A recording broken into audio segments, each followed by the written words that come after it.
Hello everyone, so I want to show you guys this halberd head that I have assembled with rivets, and it's ready to go into the forge tomorrow. So this is all going to be forge welded into one piece. Okay, so this is basically 5 separate pieces that you see here. So you've got the socket, right? So the first thing I did is I created this socket, which I folded over a mandrel, right? That's how I created this piece over here. Um, and these two pieces come together and basically make a sandwich that holds the rest of this in place. So one of the things I kind of had to figure out is, like, how do you get the socket to come all the way up and then these two pieces here? Because when you look at this, right, and when you look at a museum piece, this looks like it's a continuous piece, right, from here all the way back to here. And I, because that's how the poleaxe is, right? If you look at a poleaxe over here, there's all one, this is one continuous piece, right? So the poleaxe, the top spike comes down, the legs of the top spike, the langets go around the head, and they rivet down onto the shaft, right? And that's what locks the the hammer in place. And if I was to pull the rivets out, basically I would get 2 separate pieces, right? So with the halberd, this is 5 pieces, but when it's forge welded, this is all going to become one piece that you cannot then disassemble. Okay, obviously you can cut the pieces out, but you can't, because what's going to happen is the rivets that you see here are going to blend into they're all going to kind of blend into this between the forge weld and me grinding them down a little bit.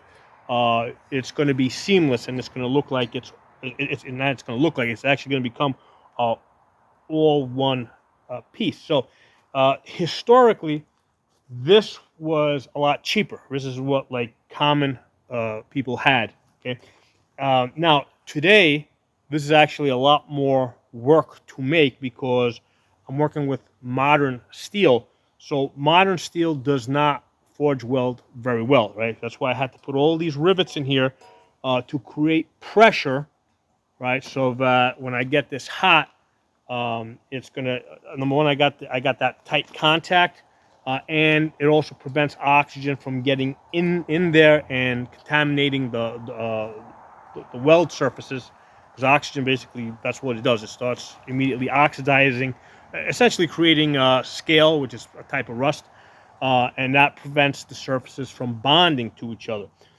So I have to, because I'm using modern steel, I had to put all these rivets here, so to increase the chance of having a successful forge weld. Okay, now if this was historic wrought iron, it sticks a lot better. So from what I'm told, I've never actually worked with wrought iron, but if you take 2 pieces of wrought iron, put them in the fire and get them like yellow hot, and you touch them to each other, they basically stick. Okay, so they naturally it naturally wants to stick. So so wrought iron is really good for forge welding, but it's not so great for electric welding. So that's why like modern steel is designed to be electric welded, but it's not great for forge welding. So in order to get it to forge weld, I had to come up with like tricks like this to put a lot of rivets into it to really motivate it to stick together. Okay, so because I'm working with modern steel here, making a halberd is actually a lot more work for me compared to the poleaxe. So so here's the thing with the poleaxe. Most of the work is in, like, once you forge the 2 pieces, the top spike and the hammer, and then the langets. Yeah, you have to put a lot of effort into getting the 2 pieces to fit together. So there's a lot of like filing. Historically, that would have been a lot of work. Okay, so historically, forge welding was a much cheaper, easier, faster solution. But because today I don't have wrought iron to work with, I just have modern weldable steel. This is actually a much harder process, and this is actually taking a lot longer. So, yeah, I much prefer this method of building pole axes where they are basically just fitted together, versus this method here where I had to put like 19 rivets into this to hold this together.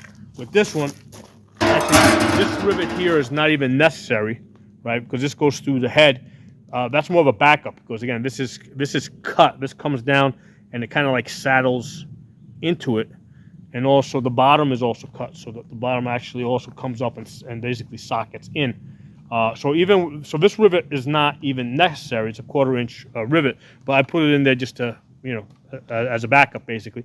And then there's 3 rivets here that go through the langets of the top spike, and then they go through the side langets, and they go all the way through. So this thing is like rock solid, super hard, like almost impossible to break.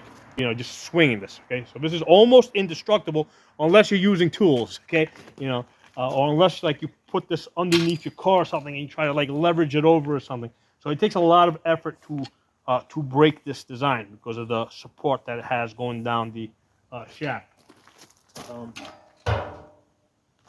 So the halberd, and it took me a while to kind of figure out how this comes together because again, when you look at a picture of this all looks like it's one continuous piece, but it's not. This is actually separate from this piece because the shaft actually comes up through the hole and it like stops up here. So these 2 pieces need to be separate. This piece is I actually forge welded it to that piece. So these 2 pieces are, what I did is I actually, at first I riveted and then I forge welded. So these 2 pieces are connected and they went into this as one piece, and then I added this piece on the back.